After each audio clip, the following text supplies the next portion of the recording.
I'm Brooklyn, a 34-year-old marketing professional, and this story happened 8 months ago. I'm finally ready to share it because the revenge was so perfectly executed that I'm still amazed it all worked out. I had been married to Jake for 7 years. We met in college, and I genuinely thought we had this amazing relationship. I worked as a marketing coordinator at Pinnacle Strategies, a boutique consulting firm, while Jake was supposedly a sales manager at a tech startup. My boss, Rebecca Martinez, was this 42-year-old ice queen who had clawed her way up to VP of operations. She wore designer suits that cost more than my monthly rent and had this condescending way of speaking to everyone beneath her. Rebecca had always been particularly harsh with me, giving me passive-aggressive feedback while treating other employees normally. The first red flags started appearing about 9 months earlier. Jake began working late, constantly, claiming his startup was going through a crucial growth phase. He'd come home smelling like expensive perfume, not the drugstore stuff I wore, but something sophisticated and floral. When I asked about it, he'd laugh it off and say it was probably from the office cleaning lady. Jake also became obsessed with his appearance, new clothes, expensive haircuts, and he started using this fancy cologne that cost $200 a bottle. When I complimented him, he said, a coworker recommended it. Which coworker? I'd ask. Oh, you don't know them, he'd say, immediately changing the subject. The phone behavior was the biggest red flag. Jake used to leave his phone lying around, without a care. Suddenly, it was glued to his hand, always face down, and he'd take it to the bathroom. When I joked about it, he got defensive and accused me of being paranoid and controlling. But here's what really should have tipped me off. Rebecca started being weirdly interested in my personal life. She'd ask pointed questions about Jake's job, our marriage, our weekend plans. I thought she was just making small talk, but she'd remember tiny details I'd mentioned weeks earlier. It was strange. The discovery happened on a Tuesday in March. I'd been fighting a horrible stomach bug for 2 days, so I decided to leave work early and surprise Jake with takeout from our favorite Thai place. I figured we could have a cozy night in while I recovered. I used my spare key to get into his apartment.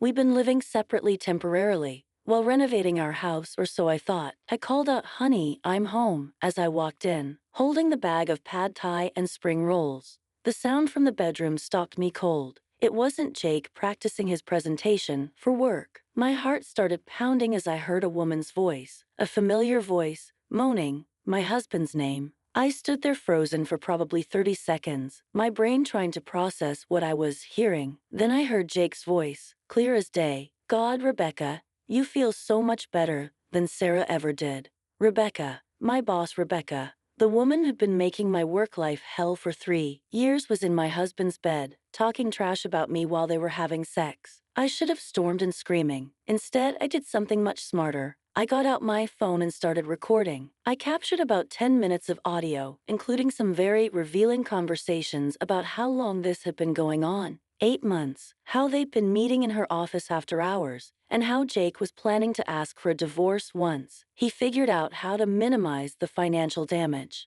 They were literally planning my life's destruction while having sex in the apartment I was paying half the rent for. The audacity was breathtaking. But here's where it gets really good.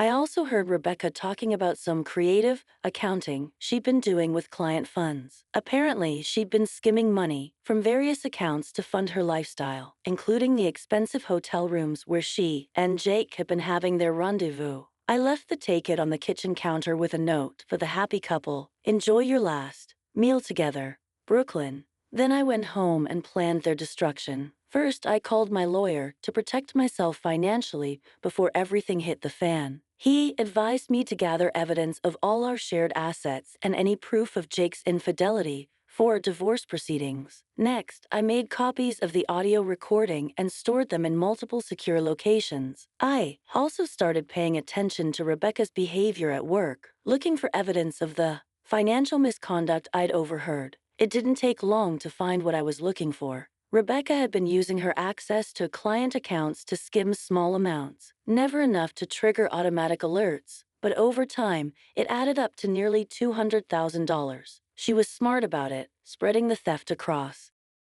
multiple accounts and covering her tracks with fake expense reports. But I was smarter. I spent 2 weeks documenting everything. I traced the money trail, photographed documents, and even managed to get copies of her fake expense reports. I also discovered that she'd been using company credit cards to pay for her hotel rooms with Jake, which was incredibly stupid. While building my case against Rebecca, I was also gathering evidence against Jake. I hired a private investigator who got photos of them together at restaurants, hotels, and even at a weekend getaway to Napa Valley. Jake had told me he was at a work conference that weekend. The photos showed them holding hands, kissing, and looking very much like a couple in love. The PI also discovered that Jake had been lying about his job. His startup wasn't going through a crucial growth phase. It was actually failing, and he'd been laid off 2 months earlier. He'd been using our joint savings to maintain his lifestyle and impress Rebecca while lying to me about working late. So my husband was unemployed, cheating on me with my boss, spending our money on his affair,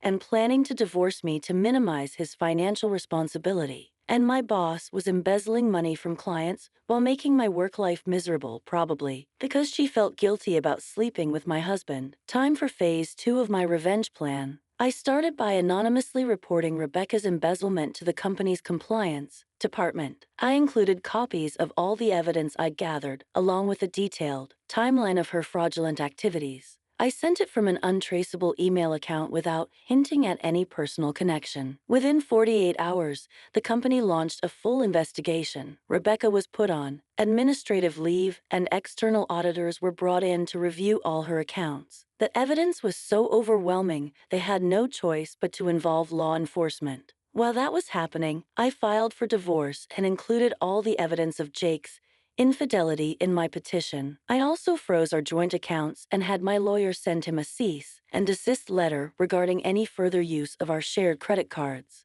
But I wasn't done. Oh no, I was just getting started. I waited until both Rebecca and Jake were at their lowest points, her facing criminal charges and him served with divorce papers, before I played my final card. I scheduled a meeting with our company's CEO, ostensibly to discuss my career development in light of Rebecca's sudden departure. During the meeting, I casually mentioned that I'd been having some personal issues that might affect my work performance. What kind of personal issues? He asked, looking concerned. Well, I'm going through a divorce. I recently discovered my husband has been having an affair with a coworker. It's been quite difficult to process. His face went pale. Sarah, I'm so sorry. That's terrible. Is there anything the company can do to support you during this difficult time? I pretended to hesitate, like I was debating whether to say more. Then I sighed and said, actually, the situation is a bit more complicated than that. The coworker, well, it's someone from our company, someone in a position of authority who has access to sensitive information about my work and personal life. You could see the wheels turning in his head. Are you saying? I'm saying that Rebecca Martinez has been having an affair with my husband for the past 8 months. She's been using information about my personal life and work performance to facilitate their relationship, and I believe this represents a serious conflict of interest and potential liability for the company. I then played him selected portions of the audio recording, nothing too explicit, just enough to prove that Rebecca had been discussing confidential company information with my husband and using her position to undermine my work performance. The CEO was horrified. Not only was the company dealing with embezzlement charges against Rebecca, but now they were facing potential lawsuits for creating a hostile work environment and allowing a supervisor to abuse her power for personal gain. He immediately offered me a promotion to Rebecca's position, a significant raise, and a legal settlement to ensure I wouldn't pursue any claims against the company. I accepted, graciously, of course. But the story gets even better. Remember how Jake had been unemployed for 2 months? Well, it turns out he'd been using his relationship with Rebecca to try to get consulting contracts with our company's clients. He'd been presenting himself as a business development specialist with inside knowledge of their operations, leveraging information Rebecca had shared with him during their pillow talk. When the investigation into Rebecca's embezzlement expanded, they discovered Jake's involvement in this scheme. He was charged with fraud and conspiracy, alongside Rebecca's embezzlement charges. The two lovebirds who had been planning my destruction were now facing criminal charges, financial ruin, and complete professional disgrace. and I was sitting pretty in Rebecca's old office, making twice my previous salary, with a legal settlement that more than covered my divorce costs. The divorce was finalized 6 months later, since Jake was unemployed and facing criminal charges. I got the house, most of our assets, and he was ordered to pay alimony, which he obviously couldn't afford from his prison cell. Rebecca got 3 years for embezzlement and fraud. Jake got 18 months for his role in the consulting scheme. They both lost their professional licenses and became essentially unemployable in their respective fields. But here's my favorite part of the whole thing. They blamed each other for everything. When their relationship imploded under the pressure of criminal charges and public humiliation, they each tried to throw the other under the bus. Rebecca claimed Jake had manipulated her and taken advantage of her feelings. Jake claimed Rebecca had seduced him and forced him to participate in her schemes. The woman who had once called me mediocre and lacking in ambition was now a convicted felon working at a call center. The man who had said I felt worse than his affair partner was now living in a studio apartment his mother rented for him. Meanwhile, I was thriving. I'd been promoted again within 6 months and was now the youngest VP in the company's history. I'd also started dating someone new, a lawyer I'd met through my divorce proceedings, who thought my revenge story was brilliantly executed and legally fascinating. The best part? I ran into Rebecca at a grocery store about 2 months ago. She was wearing a discount store uniform and looked like she'd aged 10 years. When she saw me, she tried to avoid eye contact, but I walked right up to her. "Rebecca, how are you doing?" I said with the biggest smile. She mumbled something about getting by and tried to walk away, but I wasn't done. "I heard you're working in customer service now. That's great. I always thought you had a real talent for dealing with difficult people." The look on her face was priceless. Pure rage mixed with helplessness. Because what could she do? She was a convicted felon and I was a successful executive. The power dynamic had completely reversed. I left her standing there in the cereal aisle, probably remembering all the times she talked down to me and made me feel small. Karma is a beautiful thing. Jake tried to contact me a few months ago through a mutual friend. Apparently, he wanted to apologize and make amends for what he'd done. I had my lawyer send him a cease and desist letter. Some people don't deserve forgiveness, especially when their apologies are just another manipulation tactic. The friend told me Jake was having trouble finding work and was considering moving back in with his parents. He'd also put on about 50 pounds and was dealing with some health issues related to stress and poor lifestyle choices. I felt nothing. No sympathy, no satisfaction, just nothing. He'd become irrelevant to my life. Looking back, I realized that discovering their affair was the best thing that ever happened to me. It forced me to stand up for myself, fight for what I deserved, and ultimately build a better life than I'd ever imagined possible. I learned that sometimes the people who hurt us the most are the ones who reveal our true strength. Rebecca and Jake thought they were destroying me, but instead they gave me the motivation to become the person I was always meant to be. 2 years later, I'm now the regional VP, making more money than Jake and Rebecca combined ever did. I'm engaged to that lawyer I mentioned, and we're planning a wedding that will cost more than Jake's entire annual salary used to be. Life is good when you get justice served ice cold. The moral of the story: trust your instincts, document everything, and never underestimate the power of patience and strategic thinking. Sometimes the best revenge isn't getting mad, it's getting everything.